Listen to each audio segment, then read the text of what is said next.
تایبەت بە پەسەندکردن و خوێندنەوەی پرۆژەیە یاسا گرنگەکان لە نێو ئەنجومەنی نوێنەرانی عێراق گفتوگۆی زیاتر دەکەین لەگەڵ بەڕێز یادگار محمود ئەندامی لیژنەی یاسایی پەرلەمانی عێراق کە ڕاستەوخۆ لە سلێمانیەوە لەگەڵمان دەبن. بەڕێز یادگار محمودم کاتت باش، سپاس بۆی کە ئامادەی لەگەڵمان. من بە قسەی چاودێرێکی سیاسی پێم خۆشە پرسیار ئاراستەی بەڕێزت بکەم. ئەڵێ لە جیاتی ئەوەی کە پرۆژە یاسا گرنگەکان پەسەند بکرێت لە نێو پەرلەمانی عێراق بۆ ئەوەی کە خەڵک ئەوەندە بێ ئومێد نەبێ لە پەرلەمان، لە نێو پەرلەماندا خەریکی ململانی و یەکتر شکاندنن هێز و لایەنە سیاسیەکان. بۆچی؟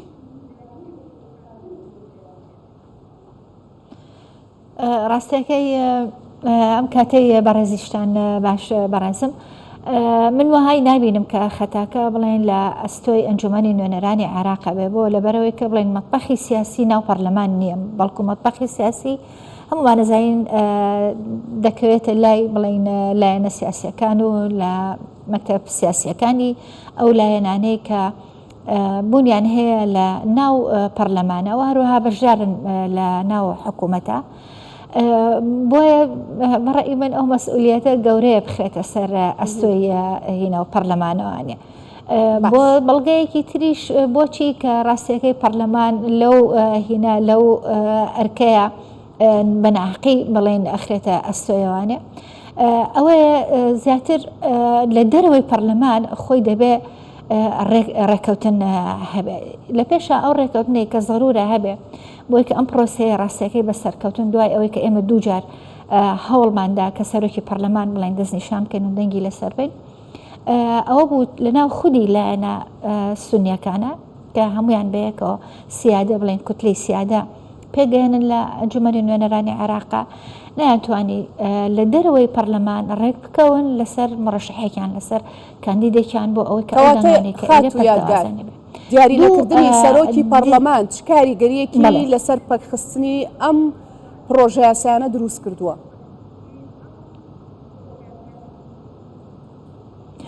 بەدڵنیایەوانە بۆ لەبەرەوەی کە ڕاستیەکەی ئەو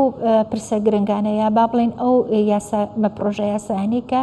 پێشوەخت بۆ ئیدارەی لە ئیتاری چۆنەڵێ ئیدارەی دەولەیە ئەم حکوومەتی تازە لە دوای هەڵبژاردننی 2021 کە دەست بەکار بوو ڕێکەوتنی سیاسی هەبوو. هەرێک لە لایەنەکان لەوانەیە کە بڵێن بریتین لە پێکاتی بڵێن عێراقە چ کوردە چ شیعەیە چ سونەیە، ئەمانە وەرەقەی هینیان هەبوو چۆنەڵێ خاڵیان هەبوو کە تەفاوزی لەسەر بکەن بۆ ئەوەی کە لەم حکوومەتە تازەیە بێگومان ئەو داواکاریانەی کە هەریەشێک لەم پێکاتانە هەیەیان بێ ئاوێتە ببێت و ببێتە یاسا و ئیشی پێ بکرێت و جێبەجێ بێ. هەروەکو لە راپۆرتەکەیە ئاماژە بڵێن بە چەند پرۆژە یاسایەک دراوەکو لەوانە بڵێن پرۆژە یاسای نەوت و گاز کە زۆر گرنگە، هەروەها پرۆژەی دادگای فیدراڵی و حەشدی شەعبی چەند پرۆژە یاسایەکی تر بڵێن هەیە کە دەبێت ڕاستیەکەی بە سووترین کار لە بەرەوەی ئەو ئیتیفاقە سیاسیە هەیە و لە هەروەها وەکو مەنهەجێکی وزاری لە ئەنجومەنی نوێنەرانی عێراق هەموو پێکاتەکان بە کۆی دەنگ دەتوانن بڵێم هینیان پێداوە بڵێن دەنگیان پێدا، بەڵام ئێمە دەبینین ئەو هیچ کامێک لەو پرۆژە یاسایانەی کە دەبێتەوە کاری ئەوەی کە زیاتر ئیستیقرارێکی بڵێن سیاسی لە عێراق بەخۆیەوە ببینێ نەهاتوتە ئاراوە. بۆ نمونە سەبارەت بڵێن بە سونەکان داواکاری سونەکان ئەو بوو تێپەڕکردنی یاسای بڵێن لێبوردنی گشتی، ئەو بوو ئەوەش هێشتا لە ئەزال نەهاتۆ ناو پەرلەمانەوانی و ئیشی لەسەر نەکراوە. بۆیە بەڕاستی گرنگە لە ڕووی ئەوەی کە ئیستیقرارێکی سیاسی چۆنەڵێ کامل بێت ئێستا لە پرۆسی سیاسی عێراقا زۆر ضرورە لەژێر ڕۆشنایی ئەو پرۆژە یاسایانەیە ئەو داواکاریانە و ئیتیفاقە سیاسی و مەنهەجە وزاریە ضرور بوو کە ڕاستیەکەی ئێمە لە کاتی خۆیان بمانتوانی باە سەرۆکی پەرلەمان بڵێنە هەڵبژێرین، بەڵام بەداخەوە هەتا ئێستا ئێمە نەمانتوانیوە هەستین بەوە کارە دەرەوەی ئەنجومەنی نوێنەراندا زۆرینن ئەمانە پەشیمان بوونەتەوە لەو بەڵێنانەی کە داویانە بە هاوڵاتیان و لەو ڕێکەوتنەشی کە لەگەڵ لایەنە سیاسیەکان کردویانە؟ دەتوانین بڵێن ڕاستیەکەی ئەمە بۆتە تقریبان ئەتوانم بڵێم عورفێک یا کللتورێکی ڕاستی سیاسی ئێمە چەندین حکوومەتمان بینی لە دوای هەڵبژاردننی ئەنجومەنی نوێنەرانی عێراقەوە ڕێککەوتن دەکرێتە مانهەجی وزاری، بەڵام کاتێک کە دێتە سەر کات و ساتی ئەوەی کە ئەو ڕێککەوتنانە ڕاستیەکەی جێبەجێ بکرێ خۆیانی بەداخەوە خۆیانی لێ ئەدزناوانێ بۆ لەبەرەوەی کە ڕاستیەکەی لە بەرژەوەندیانە نییە ئەوان وهای دەبینین کە ئەگەر بۆ نمونە ئەو داواکاریەی کە بۆ نمونە با بڵێن لایەنی سنی هەیەی ئەمانە لە مەسلحەتی بڵێن لایەنێکی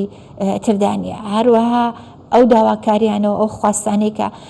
پێکاتەی بڵێن کورد هەیەی دیسانەوە بە هەمان شت لایەنەکانی تر هینی ئەەکەن. ڕاستەکەی ئەم پێکاتەیە ئەم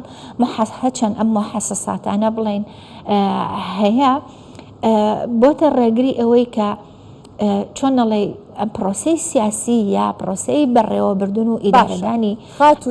دەوڵەتە بەکورتی وەڵامم بەرەو سپاس دەکەم لەوەرزی دۆمی یاسادانانی پەرلەمانی عێراق چاوەڕێی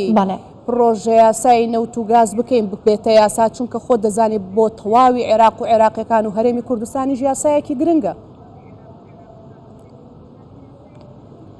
بەدڵنیایەوە یاسایەکی گرنگە، من ئەمە ڕێی خۆمە بێگومان یاسایەکی گرنگە، بەڵام لە حاڵەتێکە ئەگەر ئەم سیاغەی ئەم یاسایە ئەم پرۆژە یاسایە لە بەرژەوەندی هەموو لایەنەکانە بێت، نەک هەژمونی زۆرینەیە هەژمونی لایەک ئاوێتە بوو بێت لە سیاغەی بڵین ئەو یاسای نەوت و گازە. ئەگەر بەو شێوەیە نەبێت کە ڕۆحێکی دیموکراسیانی تیان نەبێ کە حساب بۆ بەرژەوەندی هەموو پێکاتەکان بڵێن نەکرێ، وەکو ئەوەیە کە ئەو یاسایە هەر نەبێ یان نەبوونی بڵێن باشترەکە. بەڵام بەداخەوە ئێمە دەبینین کە هەر یەک لەم پێکهاتانە بە تایبەتی ئەوانەیە کە دەتوانم بڵێن زۆرینەن ئەمانە هەموو کات وەها سیاغەی پرۆژە یاساکان دادەڕێژن کە لە سەدا بۆ نمونە با بڵێن لە سەدا 80 لە سەدا 90 لە بەرژەوەندی و بەبەرگی بەرژەوەندیەکانی خۆیانە بیبڕن و بیدورن. بۆیە کاتێک یاسا حکمەتی دەبێ هەر کاتێک کە لە خزمەتی تەواوی بڵێن پێکاتەکانە بێ لەژێر ڕۆشنایی ئەو ئیتیفاق و سازان و هەوبەشیە